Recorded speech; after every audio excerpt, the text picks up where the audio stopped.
Hey, welcome back, guys. So today on this video, we are talking about Rocket.net, and more specifically, I'm going to quickly answer a question I keep getting a lot on my other video, and that is, how do you point your domain from your provider like GoDaddy or Bluehost or Name.com into your Rocket.net website? So let's go ahead and talk about this. First off, guys, real quick video, not too many steps involved, so be sure to stick around to the end of the video. But why would you want to point your domain into Rocket.net anyways? Well, that's pretty easy. If you recently signed up for Rocket.net, you may have discovered that they don't sell domains. You need to buy your domain with a different provider like Bluehost or GoDaddy. And then you're going to need to point the domain to your website here in Rocket.net. Whatever the case is, it's a pretty easy process. Most of it's going to be handled here in your Rocket.net and your other provider that's holding your domain. In order for this to work, you do need some key information from Rocket.net. Once you have that information, you would go back to your provider and provide that information to them. Check my video description. I'll try to leave the written instructions there as well. But I've already logged into my Rocket.net, and this is the home screen. Now here on the home screen, if you want to point your domain into Rocket.net, here on the left side, you're going to click on site. Okay, once you click there, you're going to see all the different websites that you have hosted with Rocket.net. You can see I just have this one. And off to the right of the website, you need to point into Rocket.net. Click on the blue manage button. Okay, once you click there, you're going to scroll down until you see this section right here. It says domains.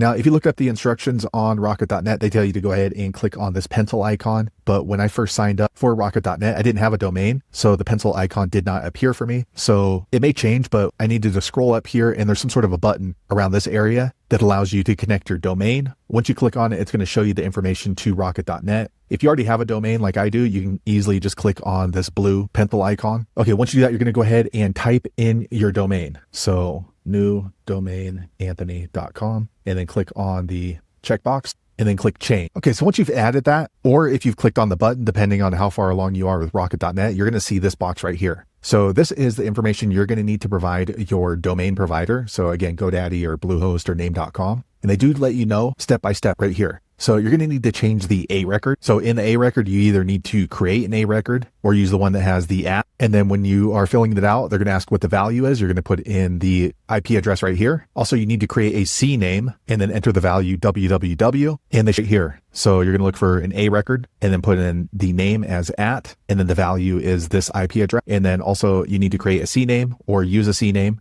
And then the name, you're going to put it www. And then for the value, you're going to put this information right here. If you need help implementing this information right here, you need to talk to your domain provider. Again, GoDaddy or Name.com or Bluehost or wherever you have your domain. They're going to know where you're going to put this information. Usually when you are on the domain provider, you're going to look for the DNS. That's the section of the dashboard you need to look for, or DNS zone edit. Once you've done that, your domain is going to be housed with your other provider, but it's going to be pointed into your Rocket.net website. So there you have it, guys. If you're wondering how to link or connect your custom domain to your Rocket.net website and hosting, that's the easiest way I know how to do it. If you know an easier way, be sure to leave a comment below. Let the rest of us know how you did it. Hopefully you found that video useful. If so, click thumbs up or maybe consider subscribing to my channel, and I hope to see you on the next video. Thanks again for watching.